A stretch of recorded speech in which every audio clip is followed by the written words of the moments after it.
راکب بھائی کو پتہ ہے کہ میں بنیادی طور پہ ایک شاعر مزاج آدمی ہوں، اور مولا حافظ صاحب، اور اگر شاعر کو بابا نہ ملے تو اسے لطف نہیں آتا، توجہ ہے۔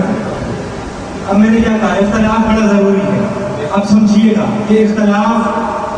کہاں ہو اور کہاں نہ ہو تو پھر ہوتا کیا ہے؟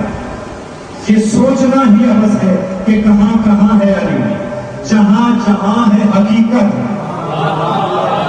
جاگو جاگو جاگو جاگو، جہاں جہاں جہاں ہے حقیقت وہاں کہاں ہے علی۔ اشارے آپ سے بہتر کوئی سمجھ نہیں سکتا، میرا ذاتی تجربہ ہے، میرا تعلق کیونکہ میرا نفسیات سے بھی ہے، میں جانتا ہوں پوری دنیا میں جہاں جہاں ہمارے نوکری دی ہے، پورے پاکستان میں، چاہے کراچی ہو، لاہور ہو، سندھ ہو، کوئی سرائکی بولنے والا ہو، کوئی اردو بولنے والا ہو، کوئی پنجابی بولنے والا ہو، چاہے کسی زبان کا علاقہ ہو، چاہے کوئی شہر ہو، گاؤں ہو، کوچہ ہو، گلی ہو، میرا تجربہ یہی ہے کہ جہاں بھی میں نے اس ممبر پہ بیٹھ کے اس